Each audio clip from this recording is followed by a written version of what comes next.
साहेब नमस्कार. आपल्या चिपळूणमधील प्रास्ताविक सैनिक स्कूल हे सातारामध्ये स्थलांतरित होते. आपण काय सांगाल यावर? कारण चिपळूण हे रत्नागिरी जिल्ह्यातील मध्यवर्ती आहे. आपण यावर काय बोलाल? नमस्कार, मी रिटायर्ड एअर मार्शल भागवत. गेले 7 वर्षांपासून एअरफोर्समधून रिटायर झाल्यानंतर मी चिपळूणमध्ये आहे. आता आपण जो प्रश्न विचारलात त्या प्रश्नाची बॅकग्राऊंड थोडीशी अशी आहे. गेले 3 वर्षांपासून आपला इथे असा प्रयत्न चालू आहे की आपल्या माजी सैनिकांच्या मुलांसाठी जे वसतिगृह आहे ते ब्रिटिश काळामध्ये 1944 मध्ये स्थापन झाले, 44-45 मध्ये. त्याची अवस्था अत्यंत वाईट आहे. त्याचबरोबर माजी सैनिकांसाठी ज्या 2-3 फॅसिलिटीज चिपळूण शहरामध्ये आहेत, एक आमचं कॅन्टीन आहे आणि एक मेडिकल फॅसिलिटी आहे ज्याला आम्ही ECHS म्हणतो, त्या फॅसिलिटीज देखील विखुरलेल्या आहेत. आणि आमचं असं एक प्रपोजल आहे की या सर्व फॅसिलिटीज मध्यवर्ती बस स्टँडच्या शेजारी हे माजी सैनिकांच्या मुलांसाठीचे हॉस्टेल आहे, त्या ठिकाणी या फॅसिलिटीज निर्माण व्हाव्यात. तिथे खूप मोठी जमीन आहे, सरकारची जमीन आहे, 32 गुंठ्यांच्या आसपास जमीन आहे. आणि त्याचं डिटेल्ड प्रपोजल आम्ही गव्हर्नर साहेबांच्या चेअरमनशिप खाली एक 13 मेला जी मीटिंग झाली त्या मीटिंगमध्ये ते विचारात घेण्यासाठी आम्ही ते प्रपोजल पाठवलेलं होतं. आणि हे प्रपोजल पुऱ्या महाराष्ट्रातनं जी काय 5-6 प्रपोजल्स आली होती त्याच्यात सर्वात जास्त परिपूर्ण होतं. म्हणजे PWDचं एस्टिमेट, आर्किटेक्चर, डिझाईन, सगळ्या NOCs, फायर डिपार्टमेंटची NOC, हायवे अथॉरिटीची NOC, आमच्याकडे फॉरेस्ट डिपार्टमेंटची NOC, सगळ्या NOCs आमच्याकडे आहेत. त्यामुळे आम्हाला विश्वास होता की हे प्रपोजल त्या ह्याच्यामध्ये ऍक्सेप्ट होईल.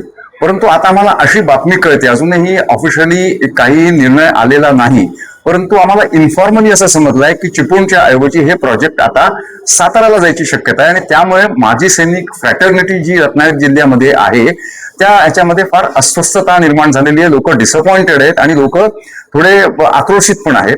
आणि म्हणून आम्ही आता प्रयत्न करतोय सर्वजण एकत्र येऊन की ज्या अथॉरिटीज आहेत, मग ते मंत्री महोदय असतील, गव्हर्नर साहेब असतील, उपमुख्यमंत्री असतील, मुख्यमंत्री असतील, त्यांच्याकडे हा मॅटर आम्ही नेणार आहोत. आणि चिपळूण आणि रत्नागिरी जिल्ह्यावरती हा अन्याय आम्ही होऊ देणार नाही. आपण यावर पुढचं काय योजना किंवा म्हणजे आम्ही बघा, आम्ही सैनिक आहोत, रिटायर्ड सैनिक आहोत. आम्ही जरी रिटायर्ड असलो तरी आम्ही आमच्या शिस्तीने काम करणार. आम्ही ह्याचा पुऱ्या प्रश्नाचा अभ्यास करून आज आम्ही आमचे जे चिपळूणचे आमदार आहेत निकम साहेब त्यांना भेटायला आलेले आहोत. त्यांना आम्ही रिक्वेस्ट केलेली आहे की तुम्ही आता तुमच्या क्षेत्रामधल्या आमदारकीच्या क्षेत्रामधल्या ही घटना असल्यामुळे आपण थोडं, आणि साहेबांनी आम्हाला पूर्णपणे गॅरंटी दिलेली आहे की ते आमच्या पाठीमागे उभे राहणार आहेत. त्याचबरोबर माझी सर्व राजकीय नेत्यांना, चिपळूण, गुहागर, खेड, रत्नागिरी, पक्ष तुमचा कुठलाही असू दे, परंतु माझी सर्व राजकीय नेतृत्वाला अशी विनंती राहील की आपण या वेळेला सैनिकांच्या पाठीमागे, रत्नागिरी जिल्ह्यातल्या या प्रोजेक्टच्या पाठीमागे उभं राहिलं पाहिजे. आमचं सातारला प्रोजेक्ट यावं किंवा न यावं याबद्दल काहीही ऑब्जेक्शन नाही, कारण ते आमचेच बंधू आहेत. आम्ही एकाच फ्रॅटर्निटीचे लोक, सैनिक साताऱ्याचा असू दे किंवा रत्नागिरीचा असू दे. परंतु आमची मागणी अशी असणार आहे की रत्नागिरीच्या सैनिकांवरती अन्याय करून तुम्ही साताराला ते हे प्रोजेक्ट नेऊ नका. ऍज इट इज सातारला भरपूर माजी सैनिकांसाठी फॅसिलिटीज अवेलेबल आहेत.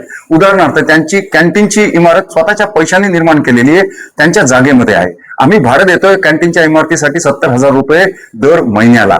या गोष्टी जर आपल्याला बदलायच्या असतील तर रत्नागिरी मधलं चिपळूणचं प्रोजेक्ट साताऱ्याच्या प्रोजेक्ट पेक्षा जास्त महत्वाचं आहे असं आम्हाला वाटतं. आपली काही मंत्री महोदयांशी भेटीचं काही नियोजन आहे? आम्ही प्रयत्न करणार आहोत, कारण आम्ही जी प्रस्थापित म्हणजे रचना आहे, प्रोसिजर्स आहेत, त्या प्रोसिजर्सना फॉलो करून आम्ही आमची पूर्ण ताकद लावून मग ते आमदार साहेबांना आता आम्ही भेटलोच, खासदार साहेबांना भेटायची आवश्यकता असेल तर त्यांना भेटू, मंत्र्यांना भेटू, गव्हर्नर साहेबांपर्यंत पोहोचायचा प्रयत्न करू, उपमुख्यमंत्री, मुख्यमंत्री या सर्वांकडे पोहोचायचा आम्ही